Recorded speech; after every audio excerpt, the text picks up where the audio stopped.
that would be in a situation where we have a very competitive movie. If there's a very competitive title, we might do like a screening at a festival where we're going to try to get the buyers to all show up and make offers, because that's where like that whole idea of a bidding war happens. When you get so like for instance, if you have a movie at Sundance and you're getting all these buyers to watch, that's obviously a very good thing, because if someone really wants it, they're going to make an offer quickly and aggressively. So it could be very beneficial for the filmmaker for those types of things, but that really only happens at like the major film festivals. It doesn't really happen at the smaller ones.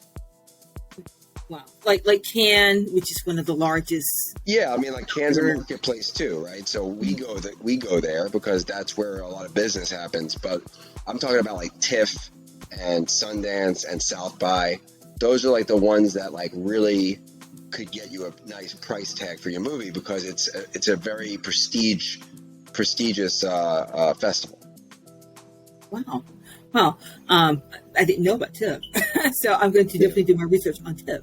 So, but also, what do you recommend when someone is trying to individually on their own without having your exclusive assistance and marketing their films at film festivals? What do you recommend?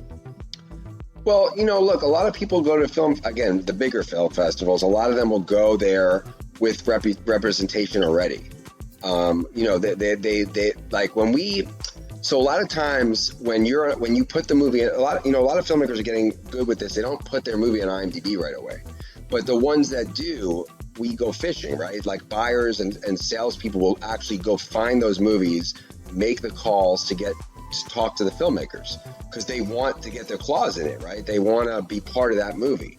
So a lot of times those movies that get accepted to those bigger festivals either A, have representation already, or B, are going to be getting representation, because it's kind of out. Once it gets announced that they got on into these festivals, all the everybody's coming after them.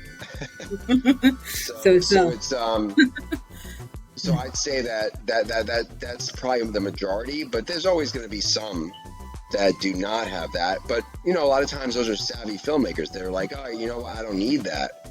I could kind of just explore this on my own. So it's hard to say, but I would say in the majority of times in those scenarios, they've already got that going on. Do you recommend that they have a publicist or an agent already when they're going to the film festivals in order to market their completed film, or could they? Yes. Yeah. Okay. Yes. So when you go to a festival, I don't think it's worth spending. I shouldn't say I don't know for certain, but my gut is telling me it's not probably worth it to spend the money on a publicist on one of these small, like local festivals. But on the bigger ones, absolutely. And there's people that specialize in that. So hiring someone like that could be very beneficial. Oh, wow. I didn't know you had to. So what would be your recommendation for a filmmaker who is developing a film? And let's say it's something similar to Black Panther, but it's not.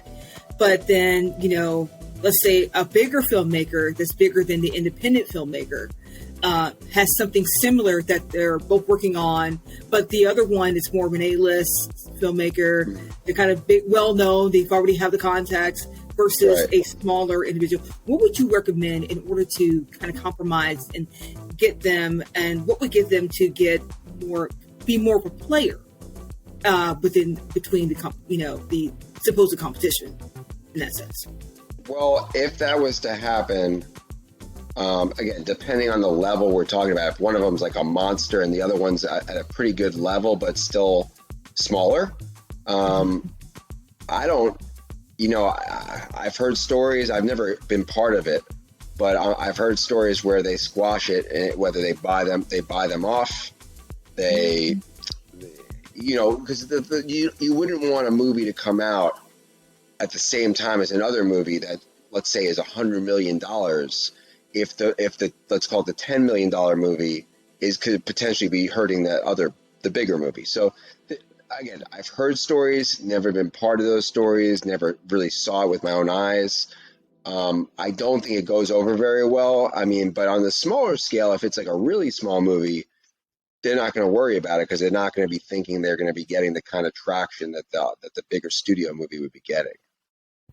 You know, I guess so like yeah, sorry. maybe if you're trying to get like, I don't know if that answers your question, but I don't think that happens very often. And when it does, if it's a big spread in terms of the size, I don't think it's going to matter. If it's close in size, if you want to make a kind of another contradiction, if you want to say two movies of similar size are making a very similar movie, that I mean, I don't know what would happen in that situation actually.